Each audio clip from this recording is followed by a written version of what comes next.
When you walk into our Boys and Girls Club, we have the gym and the games room and the art room and the homework room like everyone else. But the makerspace can really be anything you want it to be. And I think that's good for the kids because they just have a place to just go be creative and do what they want. We've just had a really good opportunity become available with some grant dollars.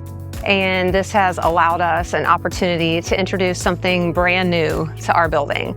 We have a lot of kids that learn differently. We have 500 kids with 500 different personalities and 500 different ways that they learn. When we do programs, it's kind of like, this is what you do, this is what we do, we're done now. So in there, I see them like, let me hot glue this on here and this, and look at this toy I created. And it, it might just look like a blob to someone else, but it has a whole storyline that out here in our games room where they're playing carpet ball, they don't have this storyline of creativity. We work on like career readiness and things like that. And we're also doing that in there. It's not just building things, but you're learning how to put a screw into something so that maybe one day you can do that. So I think it's got just so many benefits all wrapped up into one little room. It's very hard for the kids sometimes to come in and apply themselves academically because they're struggling in some way, shape, or form.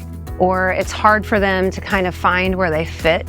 Even here, despite whatever we try to do to make them feel like this is a safe space and they fit in. So I feel like putting this space in the building allows our kids to just come in and everyone's at the same level. This is new for everybody. And they just get to come in with a clean slate and just express who they are.